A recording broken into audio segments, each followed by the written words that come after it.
एक रात रमेश अपने मित्र दिनेश के घर गया। क्योंकि दिनेश दोनों आंखों से देख नहीं पाता था, इसलिए उसने कमरे में बहुत हल्की रोशनी जला रखी थी। लेकिन रमेश के आने पर उसने बड़ी और तेज रोशनी वाली बत्ती जलाई। फिर दिनेश किचन में रमेश के लिए पानी लेने गया तो रमेश भी वहां आ गया, तो दिनेश ने किचन की भी बत्ती जला दी। रमेश ने दिनेश से पूछा, जब तुम्हें दिखाई नहीं देता है तो तुम बत्ती क्यों जला रहे हो? दिनेश ने कहा, मैंने बत्ती तुम्हारे लिए जलाई है। मैं देख नहीं सकता हूं, लेकिन तुम तो देख सकते हो।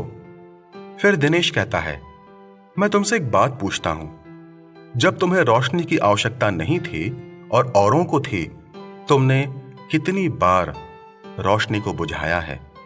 दिनेश का सवाल सुनकर और समझकर रमेश अवाक रह गया। हां दोस्तों, कितनी बार जब हम लगभग सभी चीजों से भरपूर होते हैं और किसी दूसरे को देखकर जो सच में आवश्यकता में है उसकी सहायता के लिए हाथ नहीं बढ़ाते हैं, तो हम उनके जीवनों में अंधेरा कर देते हैं। जब कोई निराश और दुखी है तो क्या हम उसको सांत्वना और आशा देते हैं, या हम उसकी ओर ध्यान न देकर अपने ही में मगन रहते हैं? दोस्तों, आज जब ऊपर वाले ने हमें इतना आशीषित और सक्षम किया है कि हम आवश्यकतामंद लोगों की सहायता कर सकें, तो आइए आज ही ये संकल्प लें कि किसी दूसरे के जीवन में भी हम सब खुशियों की रोशनी लाने वाले बन सकें।